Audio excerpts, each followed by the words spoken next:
Durham collapse again as 15 wickets fall on day one. Both teams were still looking for their first wins of the championship season after Gloucestershire escaped with a draw against Glamorgan and Durham slipped to their third straight defeat at Worcester. So a crucial encounter at the Riverside even at this early stage of the season, and after an uncontested toss, Durham batted first. On his return to the side, Ryan Pringle hit a couple of early boundaries, but that's as far as he got before he was LBW to Ryan Higgins for 9. And Durham's woes were just beginning because David Payne launched an inspired spell for the visitors, first taking the prized wicket of Bancroft, caught behind for a duck. In his next over, he caught Alex Lees off his own bowling, and Durham were 14 for 3. Payne's strike rate of a wicket per over continued when he scattered Hart stumps for naught, and it was 17 for 4. In the context of the morning, Durham then put together something of a partnership as Burnham and Travaskis added 14 for the 5th wicket, before Matthew Taylor got in on the act, Higgins taking the catch to remove Travaskis for 10.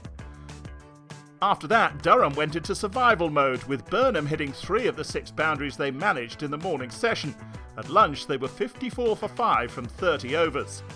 Still lots to do to rebuild the innings, and there was an early setback in the afternoon session. After adding 31 with Burnham, Eckersley played no stroke and was a second LBW victim for Higgins.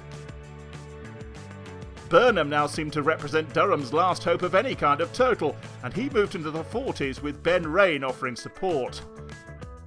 Burnham had a let-off on 42 when Dent put him down at slip off Josh Shaw, but he couldn't take advantage because 1 run later he was out, Dent making no mistake this time with Taylor the bowler. But Shaw did get his wicket. In the next over, he had Bryden Cars caught behind first ball, and the hosts were 109 for 8. Now it was Rain's turn to play the senior role as Durham looked to eke out more runs. He'd reached 42 when he fell to the same combination of Bracey and Shaw. Matt Salisbury had a couple of boundaries in his 23 before he was last man out and Payne's 4th wicket of the innings. Tea taken a few minutes early with Durham 158 all out. Another tough day so far for the bottom side, with only Burnham and Rain making much of a contribution. When play resumed, Gloucestershire got off to a confident start in reply to that small total, 27 runs added for the first wicket, before Hammond fell LBW to Cars. Chris Dent looked in ominous form for a Durham side that needed to take quick wickets, but when the skipper had reached 23, he nicked Salisbury behind, and Gloucestershire's solid start soon faltered. Hankins was bowled by Salisbury for a duck, and it was 65 for 3. And Salisbury was definitely Durham's hero when he struck again in his next over, Roderick LBW for 1, and at 67 for 4, Gloucestershire were in danger of wasting their bowlers' good work. While the wickets had been falling, James Bracey had been at the other end, and now the wicketkeeper batsman started to play some shots. But then he was caught behind for 35 to give Rushworth his first wicket. Howell and Shaw made it to stumps for the visitors, but 120 for 5 represented a good fight back from Durham's bowlers. Sadly, their problems with the bat have left them under pressure yet again. Durham's batting woes continue as Gloucestershire close in on victory. Day 1 was dominated by the ball at the Riverside, with Durham's fragile batting lineup collapsing to 158 all out, before Matt Salisbury led a fight back with 3 wickets as Gloucestershire struggled to 102 for 5 at the close. Not-out batsmen Benny Howell and Josh Shaw started day 2 in confident move for the visitors, and Howell had moved on to 27 when he was the first dismissal of the day, caught by Bancroft off Rain, and the deficit was 25 when they lost another wicket, Higgins removed by Rushworth for 3, and Durham had the prospect of a first innings lead on a pitch that was still offering plenty of movement for the seamers. Shaw hit 4 boundaries in his 18 before he was bowled by Rushworth. And the visitors were still in arrears when Van Buren was caught behind off Cars after hitting 17 from 19 balls. The last wicket pair of Payne and Taylor edged Gloucester in front, but only by 16 before Eckersley took another catch behind the wicket, Payne out for 7.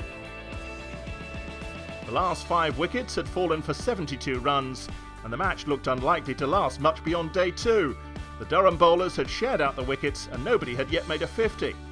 Alex Lees certainly couldn't change that when Durham batted again. LBW first ball to Payne to continue his horrible run of form. Ryan Pringle went on the attack as the home side wiped out their arrears, but after hitting 6 fours in his 30, he was caught by Payne offshore to bring about lunch. Durham 39 for 2, a lead of 23 with skipper Bancroft still there on 8.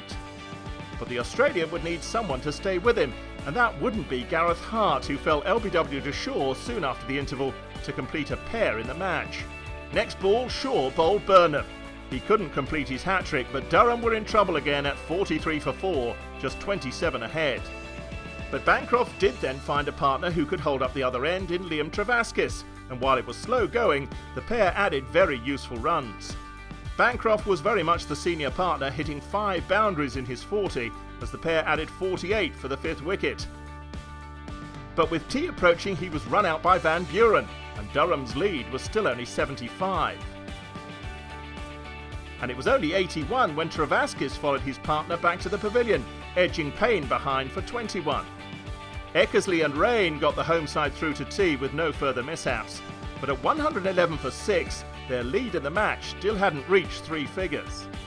They'd only just passed that landmark in the evening session when they were 7 down. Rain caught behind off Taylor for 7. And after that, the innings subsided in an all too familiar Durham collapse. Higgins had Carrs caught behind for 8, the first of 3 wickets to fall in as many overs. Salisbury was bowled by Taylor for a second ball duck. And when Eckersley's resistance was ended by Higgins, caught by Howell for 21, Durham were 132 all out, a total of just 290 runs scored in 2 innings. Gloucestershire needed just 117 to condemn the home side to their 4th straight defeat. Openers Dent and Hammond set about the task in steady fashion, posting 60 for the first wicket in 20 overs. Dent was caught behind off Salisbury for 29, but that was surely only a minor delay before their first championship win of the summer. At 64 for 1 at the close, with Hammond 30 not out, Gloucestershire need just 53 more on the 3rd morning to deepen Durham's gloomy start to the season. Gloucestershire wrap up first win of the season before lunch at the Riverside. Durham were heading towards a 4th consecutive championship defeat at the end of day 3. After yet another batting collapse, they set Gloucestershire just 117 to win, and the visitors had reached 64 for 1 at the close. With just 53 runs needed, Durham required a miracle, but Chris Rushworth had taken 5 quick wickets in a losing cause at Worcester last week, and he struck again immediately. Night watchman Josh Shaw caught behind for naught, attempting an ambitious cover drive. Bracey joined Hammond and the pair moved cautiously towards their victory target, but they were still 35 short when they lost another wicket. Another catch for keeper Eckersley to remove Hammond for 36, after a lovely delivery from Salisbury.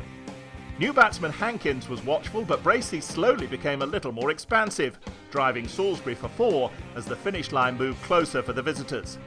One more act of defiance from Durham as Salisbury knocked back Hankins' leg stump, but at 112 for 5, just 5 runs were needed.